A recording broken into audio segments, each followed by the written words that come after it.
Assalamualaikum warahmatullahi wabarakatuh. Selamat datang di channel Jagat Virtual. Perkenalkan, namaku Vira. Di video kali ini, aku akan menceritakan kisah yang pernah dialami oleh salah satu temanku saat pulang dari kampus. Saat itu, ia melewati gang yang seram di sebuah perkampungan saat malam hari. Dan cerita ini kami beri judul Hantu Tabrak Lari.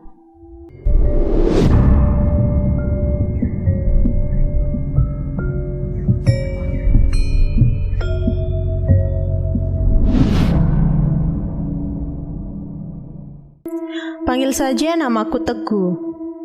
Umurku baru menginjak 20 tahun. Tahun ini, aku berhasil diterima di salah satu universitas ternama di Yogyakarta. Keluargaku sangat senang, terutama ayahku. Namun, ibu sedikit sedih karena universitas itu jauh dari Surabaya, kota kelahiranku. Namun aku berusaha untuk meyakinkan ibuku dan akhirnya ibu mengizinkanku melanjutkan kuliah di sana. Singkat cerita, aku sudah disibukkan dengan kegiatan kampus dan kegiatan tambahan lainnya. Hingga pada suatu malam, aku mengalami kejadian yang cukup janggal. Waktu itu, aku tidak sempat melihat jam karena HP-ku sudah mati kehabisan baterai. Tapi, jelas hari itu sudah hampir larut malam. Apalagi badanku terasa remuk dan capek setelah menyelesaikan kegiatan kampus hari ini. Satu-satunya yang aku pikirkan hanyalah kasur. Malam itu terasa lebih dingin dari biasanya. Angin dingin terasa menusuk ke kulitku. Mungkin karena aku pulang terlalu larut dan memang habis turun hujan. Aku berjalan di gang kampung yang biasa aku lewati. Gang itu sebenarnya hanya memiliki lebar sekitar 1,5 meter dan hanya disinari satu lampu yang cukup redup di ujung jalan. Dan suasana saat itu terasa cukup sunyi, sepi, dan lumayan gelap. Ya, aku memang sangat capek, jadi apa yang aku pikirkan hanya bagaimana aku bisa cepat tidur. Dan tiba-tiba, aku melihat seorang anak laki-laki berjalan dari ujung gang. Dan dia terlihat basah kuyup, pakaiannya robek, dan terdapat luka sayatan di sekujur tubuhnya. Jangan-jangan anak ini korban tabrak lari, pikirku. Aku mendekatinya dengan cepat. Namun, tiba-tiba aku merasa hawa di sekitarku menjadi sangat tidak nyaman. Dan jantungku berdebar dengan kencang. Deg-deg, deg-deg, deg-deg. Seketika bulu kuduku berdiri. Darah dari anak itu menetes-netes sampai ke jalan. Kucium bau anyir darah yang sangat menusuk saat semakin dekat dengan anak itu. "Opo kamu, Dek? Dek, kamu kenapa?" tanyaku. Tapi tak ada jawaban.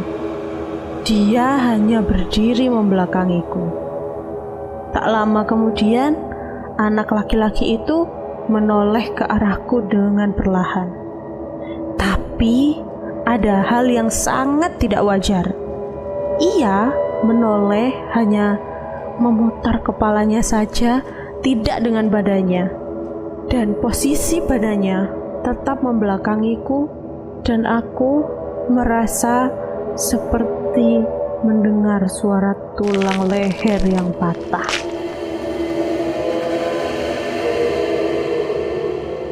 "Ayo, Mas. Ayo, mari, Mas," jawab anak itu dengan ekspresi tersenyum. Tapi tiba-tiba dari mata, hidung, dan mulutnya mulai mengeluarkan banyak sekali darah. Seketika aku langsung berteriak, "Ah!" Dan tiba-tiba kesadaranku mulai memudar dan semuanya menjadi gelap gulita. Beberapa saat kemudian, aku kembali tersadar karena mendengar beberapa suara orang mengobrol, dan saat aku membuka mata, aku sudah berada di pos ronda ditemani dengan 3 orang bapak-bapak tetangga kampung yang rumahnya berdekatan dengan gang ini. Dan dengan kepalaku yang masih terasa pusing, aku mencoba untuk duduk dengan perlahan karena merasa sungkan dan sedikit malu karena sempat pingsan. "Makasih bapak-bapak," ucapku sambil merapikan baju yang basah kuyup karena pingsan di tengah jalan. Ya dek, tadi bapak lagi enak-enak ngerokok di halaman, tiba-tiba ada yang teriak. Kebetulan Pak Joko dan Pak RT keluar. Kita bareng-bareng ke sini. Ternyata kamu lagi pingsan di tengah jalan, dek, kata Pak Rudi sambil menyesap rokoknya yang hampir habis. "Iya Pak, tadi kaget ada anak kecil, serem banget," jawabku dengan bergidik membayangkan wajah menyeramkan penuh darah dari anak itu. Malam-malam gini lebih baik jangan lewat gang ini, dek. Kata orang-orang, ada hantu anak kecil yang suka gangguin orang lewat sini kalau malam hari, kata Pak Joko yang duduk di sebelah kananku memberitahu. Bener dek, kata Pak Joko. Katanya dulu pernah ada kejadian, ada anak laki-laki yang tewas di gang itu karena tabrak lari. Dan karena itu wajahnya sampai hancur. Tapi saat itu kampung pas lagi sepi, banyak orang mudik, sehingga waktu kejadian itu nyawanya nggak sempat tertolong. Dan banyak orang sini yakin kalau hantu anak kecil yang selalu mengganggu saat malam itu adalah arwah dari anak laki-laki itu yang meninggal nggak wajar, dek. Tegas Pak Tono. Rasa merinding dan bergidik kembali aku rasakan saat mendengar perkataan Pak Tono. Karena jelas, yang kulihat tadi benar-benar sangat mengerikan dan persis seperti apa yang diceritakan Pak Tono. Tak lama kemudian, kami bergegas untuk pulang ke rumah masing-masing. Seperjalananku ke kos, aku terus memikirkan kejadian hari ini.